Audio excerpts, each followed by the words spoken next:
Monaco 64, home of alternative economics and contrarian views.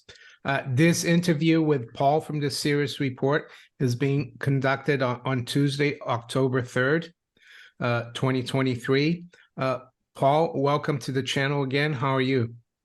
Yes, I'm very well, and thank you for having me on again. It's always a pleasure. And yeah, we're fine. And how about you? I'm doing well, thank you, Paul, and it's always great to have you on as well.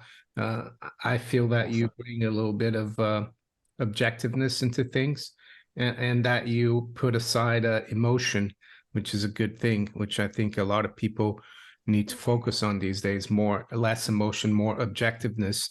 And I noticed in the last few weeks, or maybe even longer, that there's been a lot of talk that China is falling into deflation, that the Chinese economy is going to collapse. And yes, there has been problems with Evergrande, but that's been going on for the last 2 years. It just seems like what's going on now is just normal.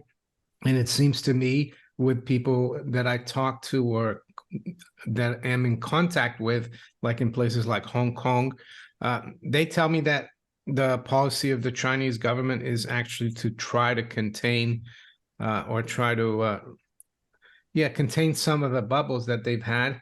So, and I also like to talk to you later on, of course, about the treasury market. So, with no further ado, could you talk to us about what you really see happening in China, in the Chinese economy, and whether China will be collapsing, or maybe China will collapse, but everyone will collapse, it seems.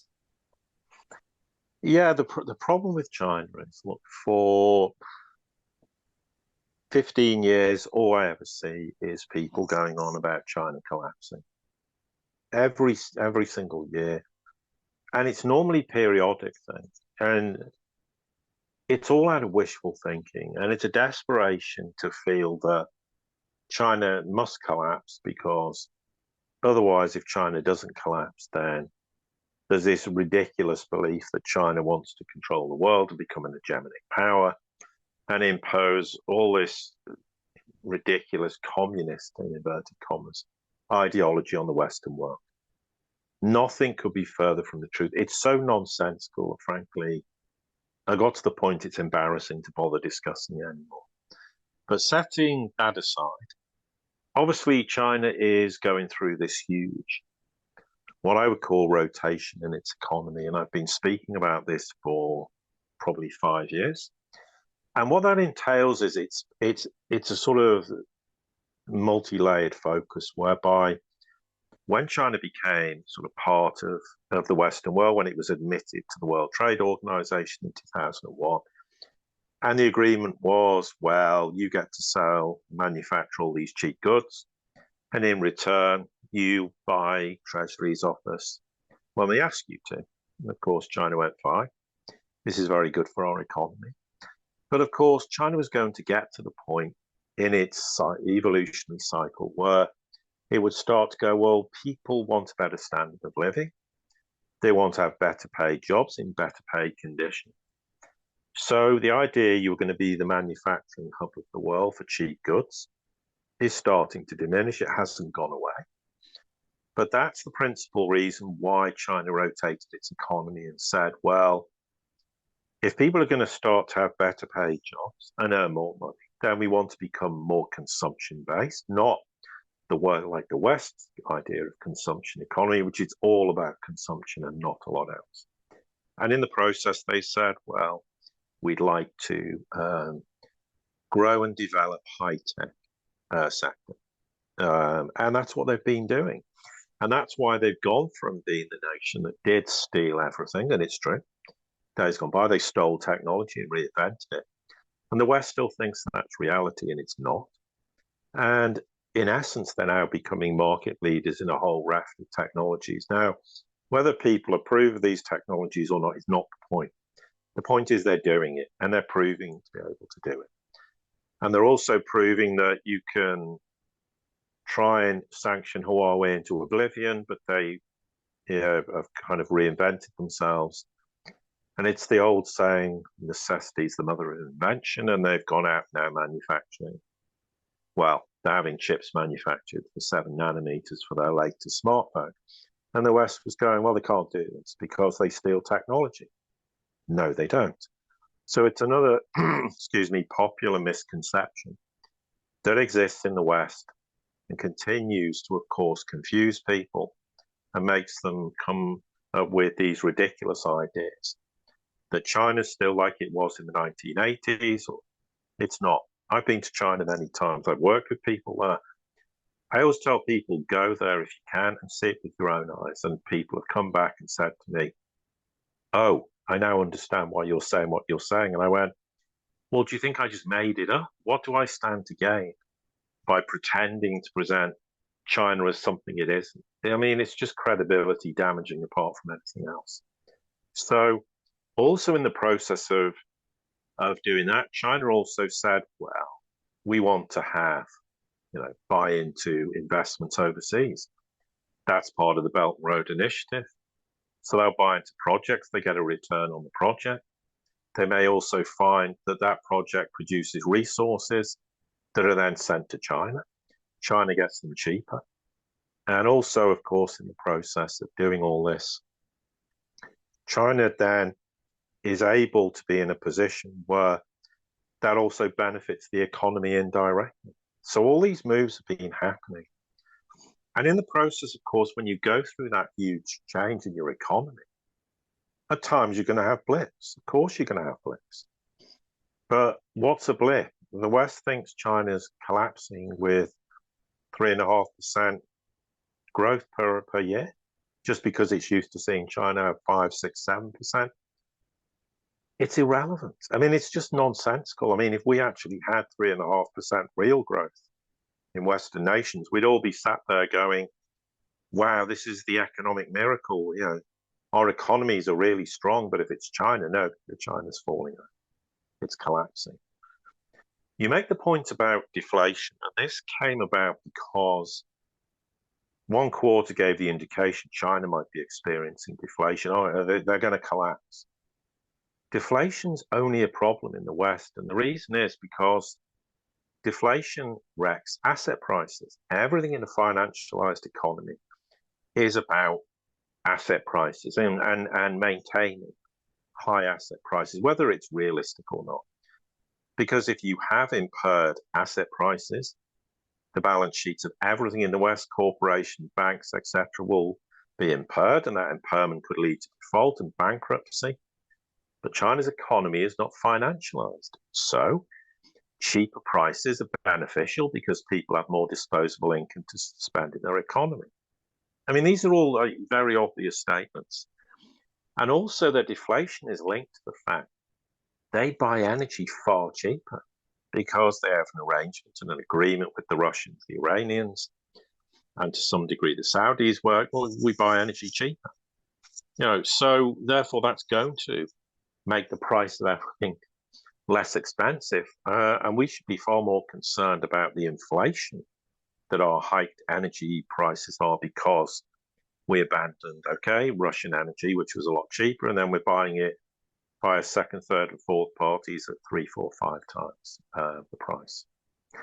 Again, nonsensical. And the other thing worth making, the point about the deflation, we saw this, what was only in China a 0.3% decline in consumer prices, and this came about in July. Compared to year on year, it was mostly due to increased food prices in the same period in 2022. So these are sort of facts that get missed out. No one talks about it and pretends that somehow, that's not relevant, when of course it is relevant. And then you come on to the issue of Evergrande. Yeah, the Chinese caused Evergrande to happen. I talked about Evergrande being a problem before it was a problem because China's going, we need to root out the real estate problems. We have problems.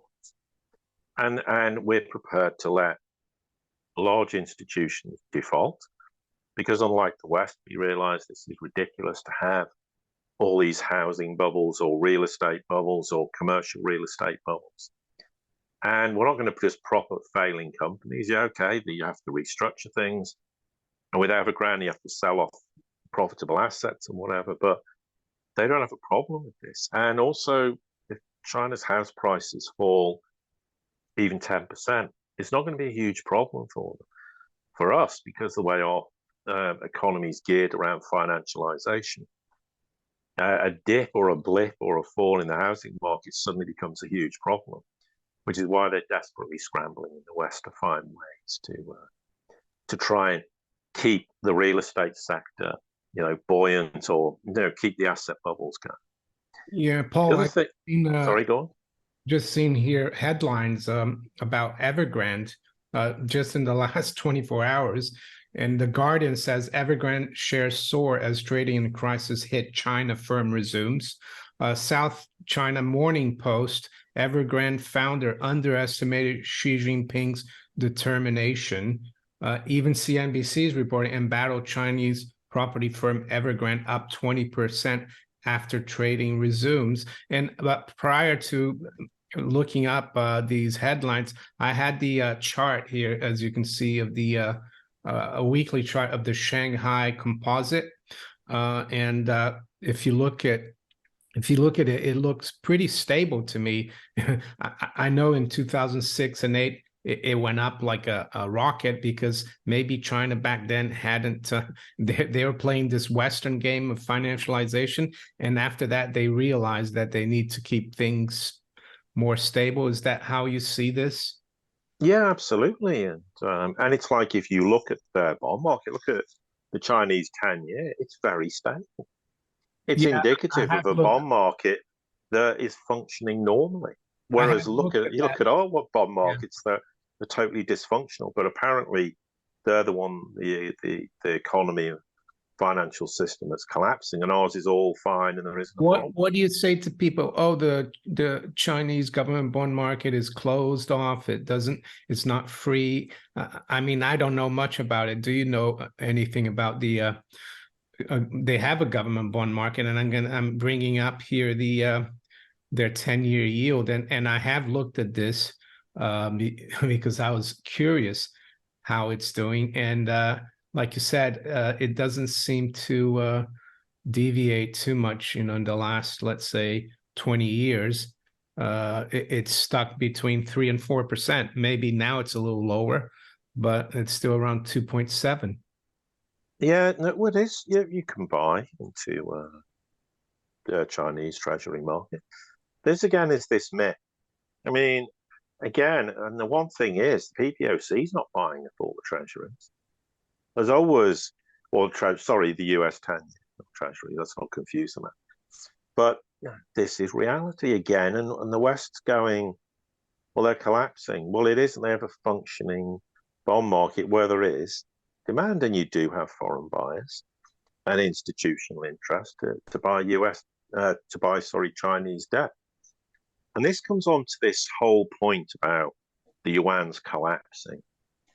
All these foreign investors are pulling money out of China. We always hear these capital flight stories. If we believe them, there'd be no capital left in China, full stop by now.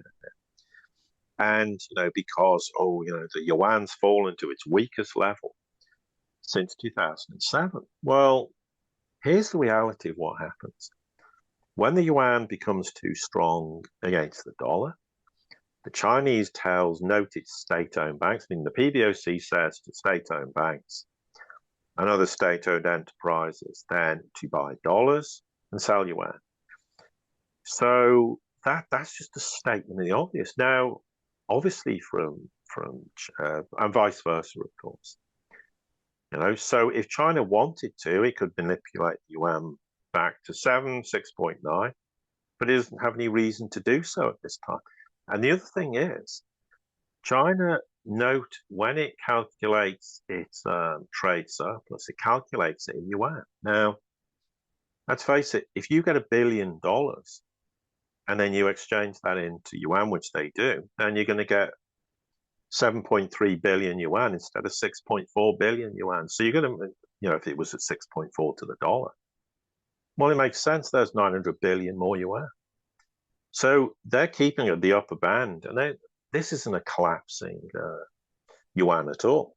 I mean, again, but it's the West is just desperate to believe, they're desperate to cling on to anything that might indicate that China's collapsing. But again, it's just a myth. And we've seen periods where if that we've seen times when there's been this enormous dumping of dollars and buying yuan, and then the PBOC turns around to the state-owned banks and says, the yuan's too strong, as we said. But vice versa, if the yuan becomes too weak, which they do at times, they'll say, look, you need to buy yuan and sell dollars. Because, of course, banks will get dollars. As much as we're de-dollarizing, the dollar environment still exists. So this is just another example of how we find that look at reality and understand what's really going on. And then, of course, we come to other things where people talk about, well, in a slowdown, wages are depressed. Sorry, go on. Yes, here's a chart. You can see this chart is a monthly chart of the dollar versus the yuan. And I mean, if you look back to the 90s, the dollar has actually come off. It used to be almost 8.8. And even before the great financial crisis of 08, it used to be 8.20. So, I agree with you. We need to look at the bigger picture. I think people are so myopic right now. They see the dollar rising and they say, oh, everything, the yuan is collapsing. Just wanted to ask you before you continue, when you're talking about the Chinese and Western technology, I mean, there's two sides to that coin, isn't there? Because the Western companies to operate in China, I don't know if it's still like that, they have to go into joint ventures. So a Chinese company owns 51%. And, if the Western companies want to do that because they want to exploit the Chinese market or, produce things cheaper, isn't that the risk that they're going to take? Or did they originally steal technology? And do they still do that? I wouldn't put it past the West stealing a lot of technology either. We've known that the US has been spying on many European countries too, right? Yes, look, there was a time China did steal lots of technology. No argument about that. But the world's changed, and yes, there was a time when China put more onerous constraints on companies if you want to be in China, then you'll have to sign over whatever 51%. But it's not like that. Times are changing, and lots of businesses want to enter China and do so on the basis that they get treated more equitably. I mean, and that's just how the world changes. China couldn't carry on doing what it was doing. If it wants to attract inward investment and have companies coming into China, it had to cut its cloth accordingly. So it did at one time. But a lot of those policy decisions are no longer in place. It's like, again, everyone's stuck as though China is this static, immovable object that never changes its policy decisions. And of course it does. And on the subject, as we were saying, with regards to slowing down and if you have an economic slowdown, wages are depressed. And if you look in the first half of 2023, Chinese wage growth was 6.8%. I mean, so this doesn't make any sense. I mean, and this is completely contradictory to the idea that China's economy is collapsing, because you wouldn't see wage growth like that. And the other thing is, a lot of the problem that people don't understand is the Chinese are typically a nation of savers. They don't go out and spend money just for the sake of spending money. Like in the West, we're addicted to consumption and we just go and buy things we don't need. They don't do that. Simply on the basis that that's just a cultural mindset. And also cultural mindset is they buy gold a lot. And at times, Beijing will say, we encourage you to buy gold more. But there's always an emphasis for Chinese population to hold gold. And we never hear that, of course, in the United Kingdom or the United States or Europe. So again, I mean, this is another indication of the fact as well, actually, ironically, that as much as I've said that with regards to spending, if you look at the first half of 2023, households were actually spending more money, and it was increasing in ways we haven't seen previously. So again, if a nation was suffering huge economic problems, particularly given the cultural aspect of Chinese people saving, you wouldn't see that happening. And again, we are seeing that happening. We also are seeing China buying enormous amounts of resources. I mean, we talked about silver, 20,000 tons in January to August of 2023. This is the highest ever there. And it's not just that. They've now got 1 billion, at least, barrels of oil as reserves. Now, they're not all strategic reserves, but a significant proportion is. But the rest is just China buys up oil, it gets it cheap. You don't buy up huge amounts of commodities if your economy is collapsing or it's the end. The end is nigh for China. Oh, it's again a huge contradiction. Just a quick point I wanted to ask you, because you always hear people, when you try to discuss them about China, they say, well, but the Chinese youth unemployment is 24%. And they're pushing this demographic story as well, that, the Chinese population is going to collapse. Could you talk a little bit about that? Right, for sure, youth unemployment's higher.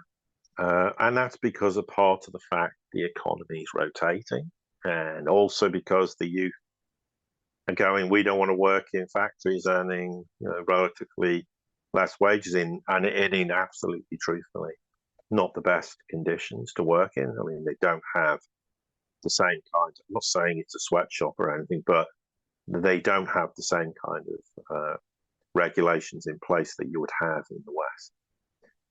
With regards to the demographic, look, that's been something that's been ongoing. And yeah, China had the one-child policy, which was disastrous. And then it was in place far too long. I mean, okay, it should never have been in place. But the truth of the matter is, the economies of the world are becoming more automated. This notion that we have to, have populations increasing every year. And I've got to be careful when I say this, because I say this and people are going, are you part of the depopulation agenda? Absolutely not. No, but I'm trying to make the point that you don't have to have populations growing and growing and growing anymore to make an economy to be successful. And it's all economies of scale as well. Why'd you have, could China cope with a population of 2 billion? No. I mean, it struggles enough at times to manage 1.4 billion. Now, I'm not advocating the population should be less, but we're just talking in very simple terms that we've reached a point where we don't need to have this belief that, as I say, that countries have to keep increasing the size of their population. Because the risk is, if China suddenly had 1.6 billion people, and we go through automation and the job market changes, where's the jobs for? I mean, so, because we are going through this big thing, where there's a lot of companies in China that are totally automated. They used to maybe to employ, let's just, for argument's sake, 200-300 people. Now there may be 20 people. Okay, it's part of that rotation of their economy. But also, it's just a simple statement of fact that we need to stop using demographics as an indication that an economy is going to collapse, because it isn't reality. It was at one time, but it's not the case anymore. Things have changed quite dramatically, and I think it's an overused term. And particularly, it's just another stick to beat China with, because, yes, in reality, in the next 10, 20 years, because there's less children being born, then, of course, the population is going to decrease. But would China fail as a nation be if it only had 1 billion people? No, it wouldn't. Absolutely not.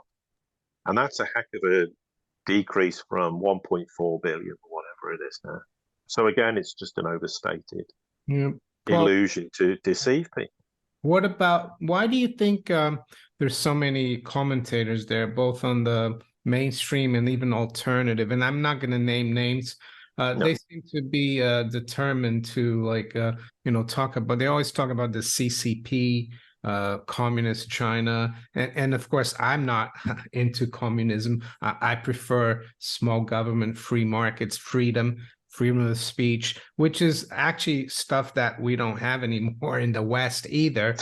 So maybe you could talk a little bit about how is it really in China, because I haven't been to China, and you have. It from looking at things and reading about things, it seems like, yes, there's a Chinese Communist Party, the central government in Beijing, but it's such a big, diverse country, and there seems to be a lot of power in local governments as well, and regional. Maybe you could talk a little bit about that.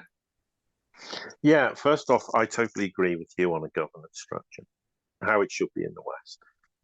As light a government as possible, and all the things you've alluded to. I mean, you're absolutely right. We don't have them in the West. But coming back to China, look, the important point to make is, first off, China is not a communist nation. It might still be called effectively what people be, well, it's called the Chinese Communist Party. It's not communist China in any way, shape, or form. This is a big illusion. It's like And it's like the Conservative Party in the UK being called conservative. yes, yeah, But I mean, exactly. It's just a name, but they're not going to change the name of the party. But you're absolutely right. With regards to local government is very democratic. It makes its own decisions. And a lot of the time, the people get very angry with local government. So you will see protests in China that the government doesn't crack down. You don't see this illusion that, if anyone protests in China, they disappear and you never see them again. That's not true. And often they're protesting because they tell the central government, local government's not doing its job, can you sort them out? And invariably the problem gets resolved, because if people don't do the jobs there, they just get fired. And they'll get someone in to do the job that's required.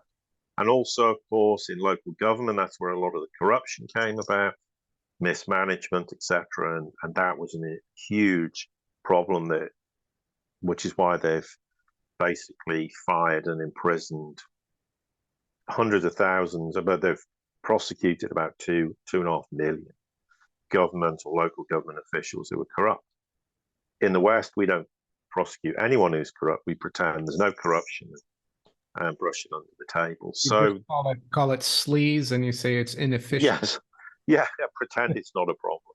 Yeah. I mean, and in a broader sense, with regards to China, well, there's no doubt the Chinese system is radically different, and many people in the West disapprove of it. But Chinese people like the system because it works for them. They've taken 800 million people out of poverty. Whether people agree with this or disagree, it's a statement of fact.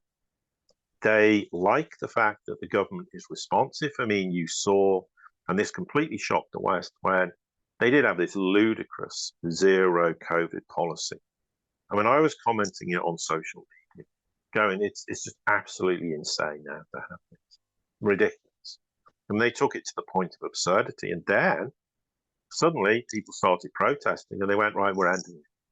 And that's the difference. And people went, hang on, this is now how it's supposed to be. Well, it is, because if huge amounts of people protest in China, the government has to act. Because contrary to conventional wisdom, you cannot control a nation of 1.4 billion people with a draconian totalitarian government as people perceive it to be. It's impossible. They have to do enough to keep the Chinese people happy. And again, contrary to popular wisdom, with regards to the Beijing and Xi's government, they're far more worried about upsetting the Chinese people and losing control than actually trying to implement draconian policies to control people, because you cannot control a population that size. And I'll give you some interesting examples of things when I was there. One time I was just kind of minding my own business, walking along in Shanghai, and I saw this Chinese guy really remonstrating with this police officer about something. I mean, obviously, I didn't have a clue what was being said. And, they were having an argument about something, and eventually this Chinese police officer walked off. And then turned out when I spoke to someone, they said, yeah, this happens a lot where people get angry with the police and they are supposed to be non-confrontational. Now, people will go, I don't believe this. Well, don't believe it. I've seen it with my own eyes. It's a statement of fact. Now, in the West, if you started having an argument with a police officer, okay, if it's not legitimate, fair enough, but let's say there was a legitimate grievance, I don't think that would make a scrap of difference. That's something that would surprise people. And then we come on to the subject of Xinjiang and all the claims in the West about all this genocide. I mean, I've been there. I've seen it with my own eyes. It's nonsense. It didn't happen. Yes, they had a problem with terrorism there that was Western backed, because look at it geographically, it's the gateway to Eurasia. The West wanted to hive off Xinjiang and control it, and the Chinese refused to let this happen. But there's no terrorism there now. The people are very happy. They get treated very well. And there isn't. This is just a myth, and you're starting to see a little bit of a degree of softening in the Western rhetoric with regards to Xinjiang. Now, the question about all this is, why does this happen? Because the West is terrified of China. What they're projecting is, we're frightened that China is going to become a dominant nation. And because we suffer from this hegemonic zero-sum game brainwashing, that's the only way the world can operate, it's my way or the highway, then their attitude is, well, if China becomes a major component in the world and then for what they perceive to be an hegemonic power, as I said, they're going to want to control everything. They're going to put 700 military bases around the world. They're going to do what we did because that's the only way it can work. And China's been very clear, and by its actions, that multipolarity, and I've discussed it for a decade, the whole plan was win-win cooperation. We can all work together, mutual benefit. We don't want to wage war with anyone. We're not interested in war. China's not a warring nation. And this is the future. And the West is going, no, you can't do that. It's impossible. And we're seeing it happening in reality. But it's rather like de-dollarization. You can't do that. Well, it's happening. Can I just interject a Sure. little? Because I know a lot of people are going to go on mention Tiananmen Square protests and massacre in 1989, and I remember that well. That guy standing in front of the tank. Mm-hmm. Of course, this is not now. This was 34 years ago. So, what's your rebuttal to people who say, "Oh, look at China, look what they did"? But I can think of Western countries doing pretty bad things to their own public, like during the Vietnam era, the Kent State student protest, what happened in Canada in 2020. Mm-hmm. So maybe just talk briefly about Tiananmen Square. And I mean, it was a different China back then, right? Yeah, look, there's a lot of story. I'm not going to get into the specifics of Tiananmen Square because I know people who've told me a very different version of events from the Western perspective. Now, let's just go with the Western perspective that that's the correct one. No one can defend it. No one's going to defend what Mao did. Mao was a tyrant. Well, that's being polite. The whole Cultural Revolution, it's appalling. No one can defend those periods in history. But it doesn't mean, and this is the difference in the West, we'll forgive nations and say, well, that was a blip in history. They it was terrible what was going on in Germany during the whole Nazi era. But we've realized Germany's not like that anymore. It's moved on, as it has done. And yet we always want to find a stick to beat nations with China and go, well, this happened 70 years ago and nothing's changed. This happened, 34 years ago and nothing's changed. At Tiananmen Square, things have changed. China is not the same nation, and we need to stop pretending it is and then try to justify our grievances on the basis that we still think the same thing applies. The world's changing rapidly. China's changing.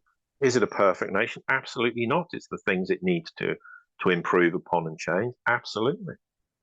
But it's making progress. It's going in the right direction. And using a stick to beat a nation and then just conveniently ignoring the things that have gone on in Western nations, it's just ridiculous. And it actually is just symptomatic of trying to justify a belief system, always trying to find a reason to go, well, I must ideologically despise China. So I'm going to think of every conceivable reason why I should despise China. Well, the problem is, whilst we're doing that, the global South's signing deals literally every week with China and going, we're embracing the China model. We like this. And then the West goes, oh, it's all these debt traps. And then if you look at the detail, there is no debt trap. It's nonsense. This is just a myth. Again, it's populated by the same people who want to give the impression that China is a problem. And the reason is because of fear. They're fearful. They're projecting, in fact, when they talk about China's collapse, they're actually projecting their fear that that's what they want to believe. So you get this kind of consensus, and then for a few weeks, and everyone's talking about it, and now no one's hardly talking about it anymore because they've gone, oh, it's not happening. You know, the other thing is China's rotating its economy away from the West. I've talked about this for a number of years. You would expect to see this. I mean, you know, just look at the trade turnover between China and the BRICS nations. It's up in the first half of this year, 19%. The other thing is, if you look from January to July, trade with all the countries along the Belt and Road route was up 7.5%. You've got trade with the ASEAN bloc was up about 4% year on year. What do we find in the same period? Trade with the United States was down nearly 10%. There's a big shift. So when the West goes, well, China's economy is collapsing. Look, we're not getting those Chinese imports. Well, yeah, maybe you're not getting Chinese imports because the West is cratering and there isn't demand for those imports.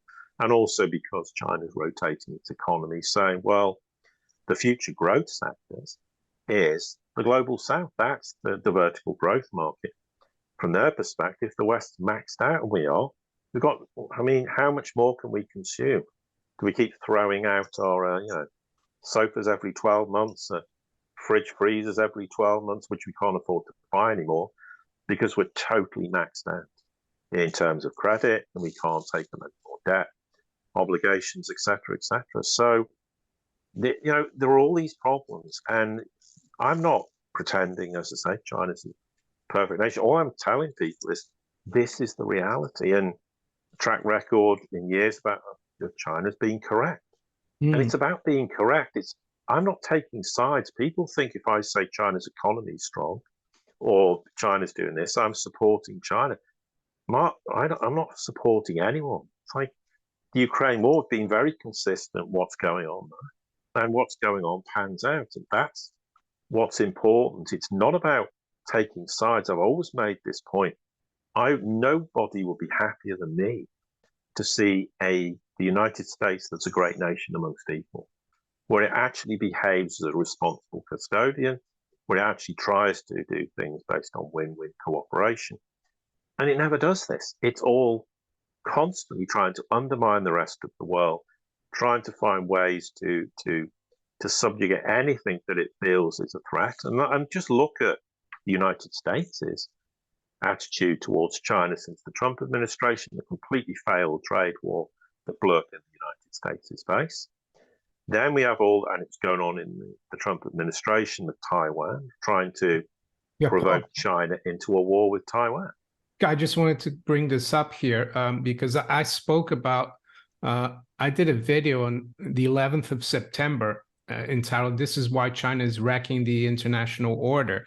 And I spoke about the fact that the Chinese voting rights in the IMF is really low compared to its economic strength. So I saw this headline today, someone tweeted it out, and it's come out in the FT. It says IMF head backs reforms that could give China more voting power. And then you think, wow, the US is finally going to allow China to have more voting power. And why do I say the US? Well, because the US has an effective veto in the IMF. But then you read the article, and it says here, I hope you can see this. It says U.S. officials have left the door open to supporting a reallocation of shares at a later stage, but have signaled they would veto any expansion of Beijing's voting rights at the present time. So this headline, it's almost like trying to tell the people in the West, look, we're doing everything to placate the Chinese, to help them, but then you read what they're really doing, and they're really just kicking the can down the road. So, well, yeah. I think there's an interesting point there. The contradiction is the IMF knows that this has to happen. The IMF is not in lockstep with the United States. This again is back to this very simplistic idea that, well, the United States created the IMF, which effectively it did. So therefore, the IMF is the United States. Well, it's not anymore. There's a growing recognition that like all these institutions, they either evolve or die. And the IMF's panicking, going, if we don't give China, more of a seat at the table, and even then, if you gave them 20%, but the United States still had a veto, it's irrelevant. And that's the Chinese perspective. But let's work on the basis. They're going, well, if we don't do this, the IMF will cease to exist because the global south, and it already is turning its back on the IMF and finding ways to pay back its debt, like China did with Argentina, where they paid the dollar-denominated debt in yuan. And people are going, well, you can't do that. Well, yes, you can. Why is the IMF doing that? They're trying to accommodate the fact that the IMF without China is a disaster for the IMF. But yeah, the US is going, on the one hand, well, we're not entertaining this. Well, in the next breath, they're going with a begging bowl to China, with Yellen going, please buy $850 billion of US treasuries, and the Chinese going, forget it, we're not interested. Why do we keep seeing US officials going with begging bowls to China? Because they know the writing's on the wall. Again, it's this oversimplification of massively complex problems that exist. There isn't joined-up thinking in the world. There's no joined-up thinking in the United States. There's competing influences with very different ideas about the future. Some are more objective than others. And there are others who are going, we need a war to crush China. And of course, that's not going to happen. It's not reality. But there are those who think that's the only solution, or there are others who are thinking we can crush the Chinese economically. No, you can't. And we're seeing evidently why that's not the case. And then there are those who are going, we actually need to find a way to work with the Chinese. We can't keep implementing these policies. So there's all these conflicting ideas. But you see, what's caused a lot of problem in people's perception is because, and I'm going to make this point, and because it's extremely important and it upsets a lot of people, there are these baseless conspiracy theories about how the world operates, who controls it. And they're not it's not reality. The world's far more complicated than people perceive it to be. There isn't any joined up thinking. There's nations and entities within nations with very different ideas about what should happen, how it should happen. And this oversimplification has caused people to jump to erroneous conclusions because they think the world's this simple. So therefore that means that means that. And this is why the world isn't panning out the way they perceive it to be, because it is far more complicated. And that's why I will always stand my ground on this, that, for me, our track record of being right about things indicates we know how the world works. And we're totally in contradiction to perceived narrative, whether it's the mainstream media or the alt media. Well, I'm happy to sit where I am and say this because time and again it's been proved to be correct. It's not popular. It antagonizes people, whatever side of the fence they want to be on, whether it's the mainstream or the alt media. But we need to start recognizing the world isn't how we perceive it to be. And therefore, we are going to see situations where there is contradictions, and the US will contradict the IMF, but there'll be elements in the US going, well, actually, we need to do that. There are other elements go, no, that's going to strengthen China. And it's the same with the Ukraine war. There's very different perspectives in the US as to how the war should be pursued. Okay, there's the so-called, everyone's recognizing the uniparty in the United States finally, which is a good thing. But even within that, there is serious disagreement. There is a disagreement in the Pentagon with regards to how the war should be prosecuted from the State Department. I mean, again, it's a very complicated, fluid, moving parts. There's no simple answer to anything. But what's absolutely clear, on some level, there's a recognition inside the United States that we can't defeat China. We can't, and we have to accept that China is going to have a far more prominent role. We're also having to recognize that de-dollarization is a reality. We also have to recognize that US hegemony is over. But they're not going to publicly come out and it because it's career suicide. But privately, they understand this. And there are ones who understand this, but they have sleepless nights and go, this is why we must provoke China into a war with Taiwan. We must galvanize another proxy war, and we must subjugate China and make the rest of the world then go, look, China is an aggressor. See, it does have plans to control the world because, look, it's trying to take Taiwan now. Not we've been goading and provoking China for years into trying to start a war with Taiwan. Thus far, China hasn't fallen into that trap. I would be really surprised if they do. And Taiwan, of course, is not Ukraine. It's a very, very different situation. Yeah. But this is the reality. And, as I said, I don't want to see the collapse of the West. I don't want to see, but we're seeing it, been witnessing it well prior to 2008. I mean, I said back in the late 90s, financialization of Western economies was the death sentence for the West, because you cannot have an economy dependent on fictitious asset prices as though that, and then this trickle-down effect through the economy, it doesn't work. It never will work. And here we are today, sadly, where we are. But we have to recognize the new reality and adjust our horizons accordingly. And that might be quite painful. Yeah. But, what's the alternative?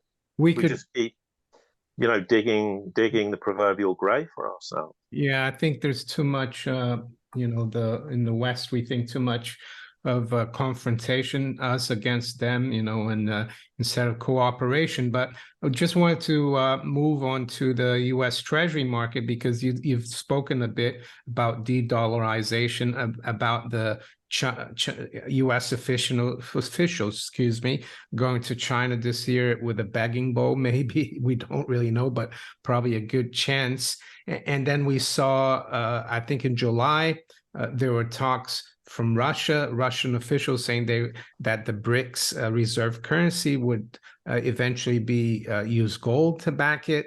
A lot of people said, oh, this is going to happen at the BRICS summit. It was kind of a speculation. It didn't happen. But it's interesting, Paul, because I've looked at the U.S. Treasury 10-year yield, and back in July and back when that statement was made, we were still below 4%, around 3.8.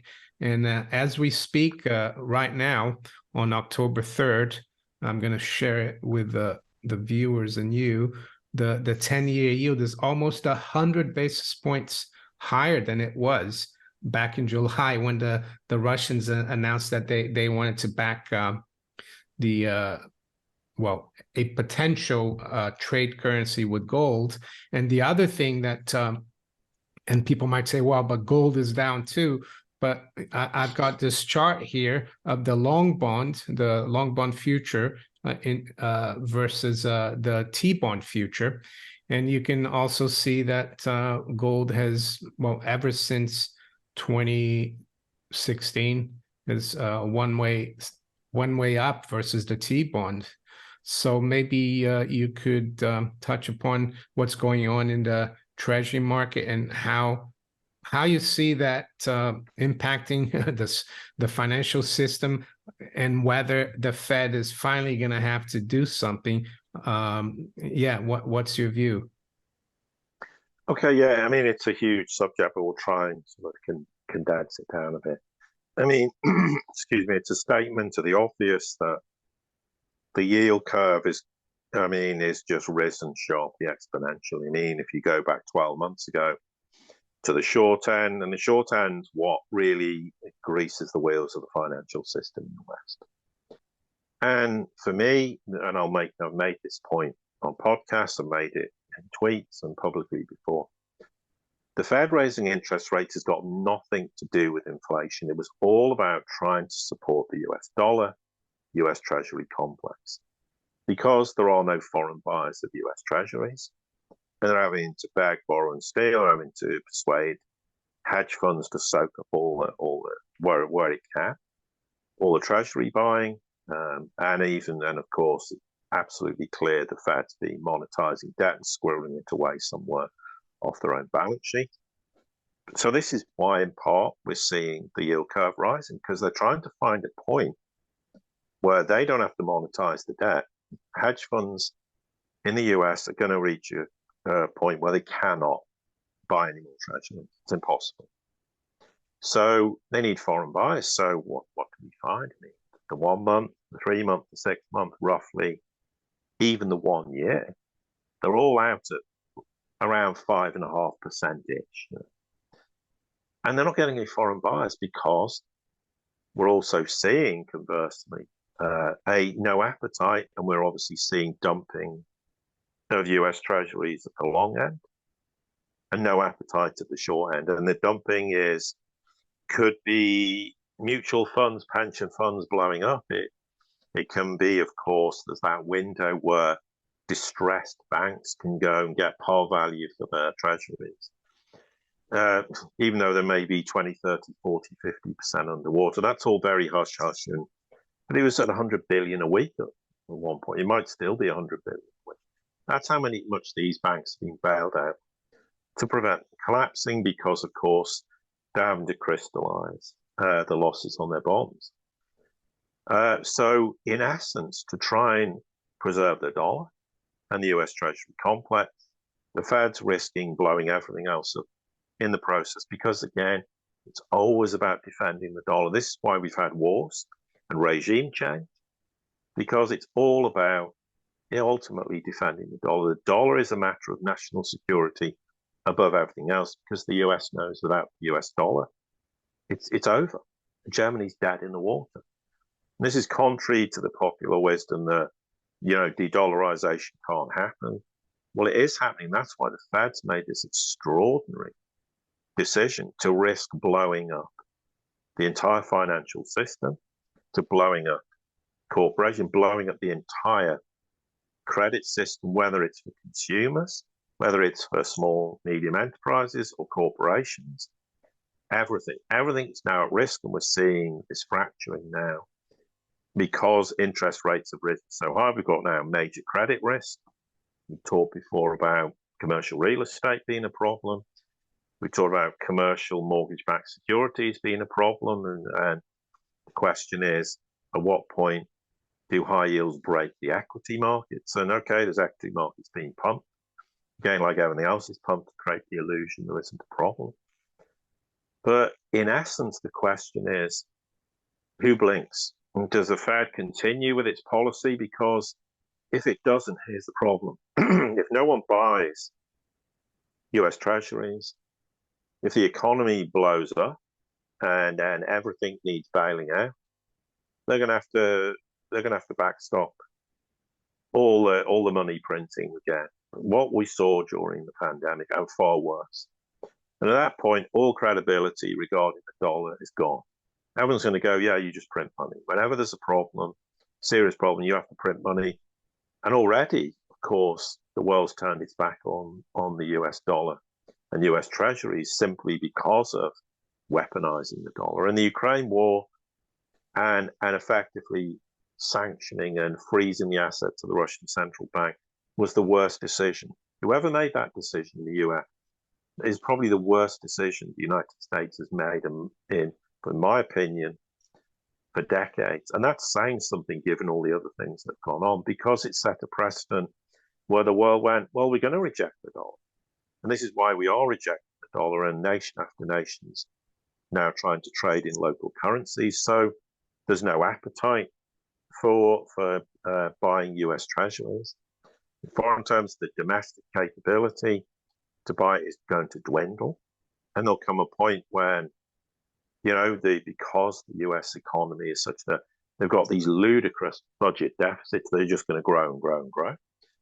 Well, no one's going to be able to buy the treasuries. And that's why, as well, they had to raise the interest rates on the yield curve, because, if you're going to have a situation where people used to use the reverse repo and park the money at the Fed, and we're getting the Fed funds rate, they were going, well, someone's got to buy the treasuries, because because we've got this massive budget deficit.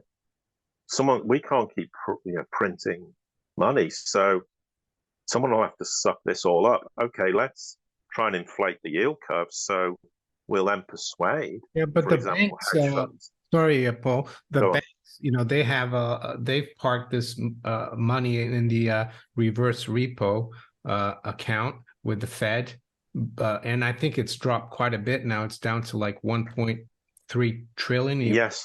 Yeah. The thing is, they have this statutory leverage ratio that they can't buy too many treasuries, because it's after the 2008 crisis that was the regulation. And so they're not going to take those dollars and they're not going to be able to buy treasuries unless, like during the pandemic, I think Powell suspended that SLR for some months. Maybe he'll do that again, but that would make the banking sector even more like at risk. Yes, so the banks aren't going to be keen on this, but this is why I was coming to the point about the reverse repo. Yeah, the money that's being sucked out of the reverse repo is basically saying to these institutions, pension funds, hedge funds, look, instead of parking your money at the Fed overnight and rolling it over, please go and buy these treasuries. Look, the yield's very appealing. So can you go and buy? And that's why the money's sucked out, is to try and in some way suck up the amount of treasury issuance. Now, that will work for a time, but here's the problem. What happens if the reverse repo continues because the budget deficit's spiking, and then the reverse repo eventually reverts to zero? And those institutions have then gone, we're maxed out. We can't buy any more treasury. So then there's no money left to buy any treasury. Then it comes to the point where if this continues, then the Fed's just going to have to monetize everything. And then all hell breaks loose, because then the world really does turn around and go, you're Weimar Germany. I mean, that's exactly what Weimar Germany did. They kept going, well, we've got these problems, just print money. And effectively it gets to the point where the Fed has to print money just to stop the United States is collapsing, because it can't manage its budgetary obligations, in inverted commas. So the flip side is, okay, if the US, excuse me, or the Fed starts, pausing or lowering interest rates, and the yield curve starts falling, then the question is, then there's going to be less appetite for US treasuries, and then it becomes this cyclical thing where what happens in the end, the only way to resolve it is the Fed's going to have to go back to QE, one way or the other. And this in the end, is going to break the back of the fiat monetary system. It becomes totally unsustainable. You can't have a situation where they can win by raising interest rates or keeping interest rates low or lowering. And we made this point for years. In the end, it doesn't matter. It all leads to one thing: QE, and just endless money printing, which in the end just blows up the entire currency. Why? Because all this money printing isn't going to stay inside the financial system like they did with asset prices until ironically, the pandemic. And because then they controlled it. That's why we had asset bubbles. It was inflation that contained. Once you start printing money that then is spent into the real economy, there's only one answer to what's going to happen: massive inflation. And this is why, in essence, by the Fed trying to raise interest rates and trying to also, in the process, what was the belief was, will crush the emerging market countries. Look at how the emerging market countries, currency was crushed against the dollar. Now, what would have ordinarily happened in the past? They'd have had a currency crisis, an economic budgetary crisis, and they would have gone begging to the usual parties. We need dollars. We need dollars. It's not happened. And the US is turning around going, hang on, why is this not happening? Oh, this is why it's not happening. Because nations are now going, well, if we trade in local currencies and cut out the dollar as an intermediary, then it doesn't matter if they blow our currency up against the dollar. It's irrelevant. Because when we trade against each other, it works perfectly fine. This is another underestimation. And they spectacularly failed to understand you don't need to use the dollar as an intermediary when in local currencies. So it was a big push to get everybody in the world to go, well, we all have to depend on the dollar. But, we can't look, let's face reality. The multipolar world was a nice dream. But, ultimately, you all get sucked back into the IMF and the World Bank. You're all going to have to take more dollar loans, more draconian policies, more, subjugation of economies, and the more downward spiral. Yeah, Paul, just an example here. I brought up the Brazilian real as a monthly chart, and yes, during the 2020 crisis, the dollar rose from 4 to 6 just before. So yeah, the real crashed. But ever since then, the real has actually done really well against the dollar. I know recently the dollar's gone up a little bit here, but I've also noticed the Mexican peso has done quite well as well. And like you said, if these countries are finding alternatives, i.e. dealing with other countries in their own currencies, they're going to need less and less dollars. And I think that's what a lot of people don't understand. They seem to think that the dollar is always going to be there. But, maybe it's a little bit like the British thought maybe from 1914 to like the 1950s that pound sterling would always be king. But and interestingly, the dollar surpassed sterling in terms of reserves only in 1954. So it did take a while, but and I think people are making the same mistake vis-a-vis the dollar. They can't seem to think that the only reason the dollar's been strong, yes, there was a time when it was as good as gold up until 1971, but that's been a long time. Yeah, you make the great point. Yeah, this downward spiral has been in place for over 50 years to varying degrees. I mean, still, financialization was a disaster, but in the end, for the same reasons. And then when the United States started weaponizing the dollar and putting sanctions on anyone, who disagreed with them, and really, I always come back to this point, and I made it in 2014 when the Ukraine Maidan happened. This will be the end. This is the catalyst for the demise of the US dollar and US hegemony. And isn't it interesting? A matter of months later, China and Russia signed the Power of Siberia, the so-called Holy Grail gas energy deal, all to be conducted in non-dollar terms. Why? Because the United States telegraphed at that time.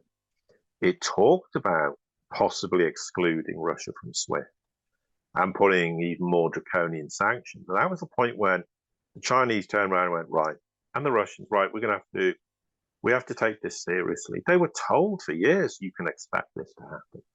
But, in some ways, particularly the Russians, they've long thought, oh, we can mediate with the West and with Europe. We'll find a way through it. They've now, of course, finally realized that that's not a reality. But yes, the writing's been on the wall for the dollar for a long time. Now, It doesn't mean the dollar per se disappears. It's not like the dollar never exists. It just won't be a world reserve currency. And if the global south, which is 85% of the world's population, all decide internally, if you can call it internally within that whole market, decides to trade in non-dollar terms and abandons dollar-denominated debt, well, it's over. There's no world reserve currency status anymore. And the whole point is, and this is the problem people don't understand, again, there's always been a world reserve currency, well, in modern history, so to speak. So it always has to be one. No, there will not be a world reserve currency in the future. There's no need to have one. It's completely pointless. Why would anyone want to have the world reserve currency status? It's a millstone around the neck of anyone who understands the ramifications of what that means. So why bother? Just from China's perspective, we want to internationalize the US. Okay, they're going to have to open up their markets, and they gradually are. There's a big push now to liberalize their markets. I mean, it's going on. There's a lot of discussions happening in China in that regard. So, these are big steps.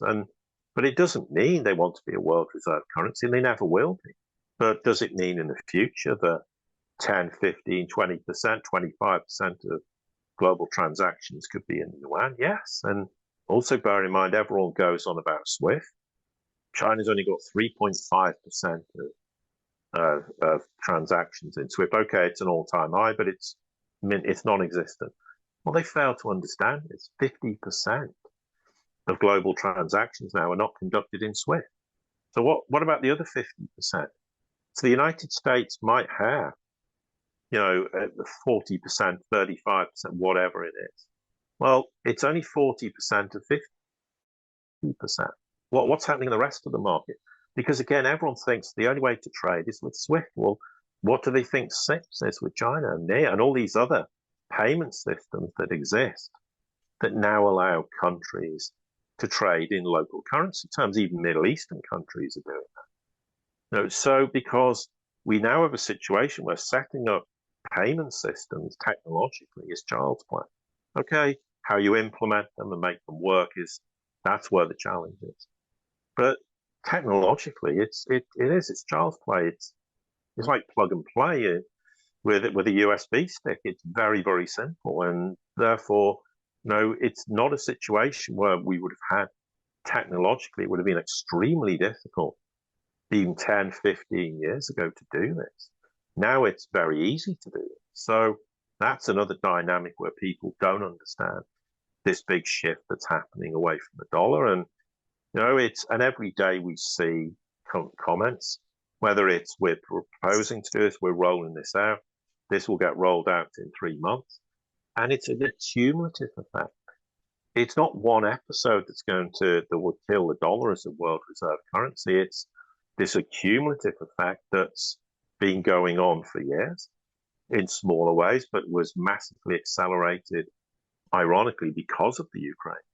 I mean, that's been a big accelerant because the world looked at that and went, well, the global south, and said, well, if you can do that to Russia's central bank, you might do it to us. You might try to assert yourself on our domestic, a sovereign first. And if we don't agree, you'll sanction us. You'll put a sanction on the central bank. You'll steal our assets. We can't afford to allow that risk to happen. So, the US has, brought this upon itself. I mean, Europe's suffering the same consequences in being so idiotic and a vassal to the United States, but that's a whole separate talking point.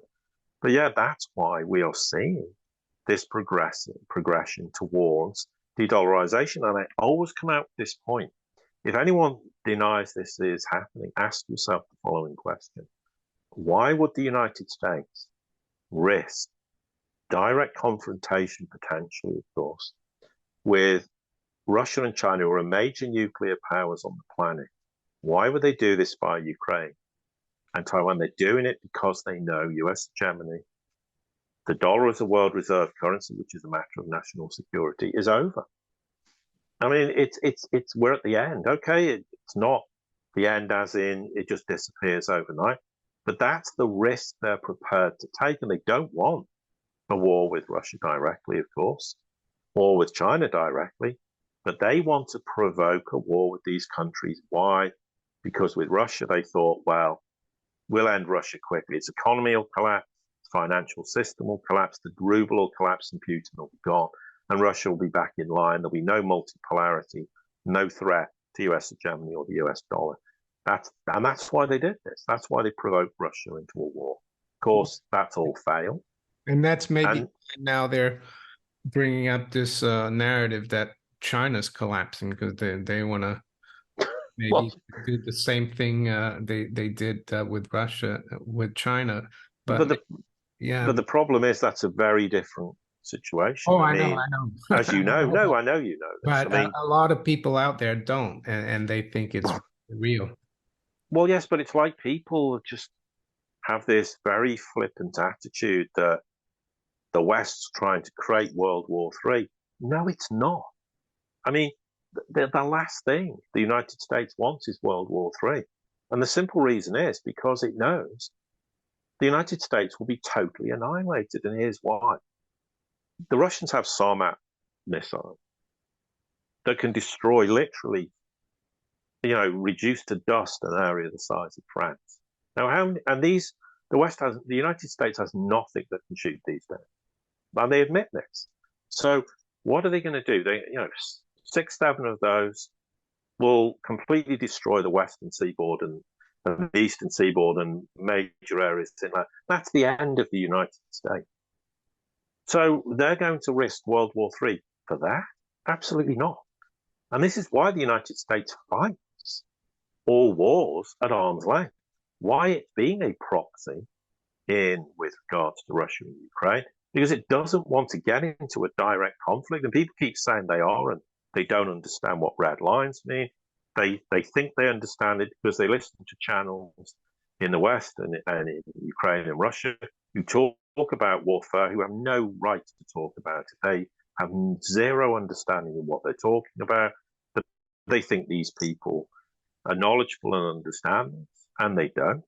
And they come to these conclusions that the United States wants World War III. It absolutely doesn't. Russia doesn't want World War III. No one wants World War III because they know what the outcome will be, and particularly for the West. Now, because Russia has hypersonics and the United States doesn't have hypersonics, the US can't defend itself against any of this. So they're seriously going to risk total annihilation of their own country to defend Ukraine. Absolutely not. The only time the United States would seek to defend itself, and rightly so, would be if Russia launched a preemptive nuclear strike on the United States, and that's never going to happen. So we need to get away from all this clickbait sensationalism. It's World War III. It's like, the United Kingdom, it's going to send troops to Ukraine. It's World War III. So just to let you guys know, the viewers, if you want to know more about Paul, you should go to the SiriusReport.com. I think your newsletter, well, you do a podcast almost every day, and you charge about $50 a year, isn't it?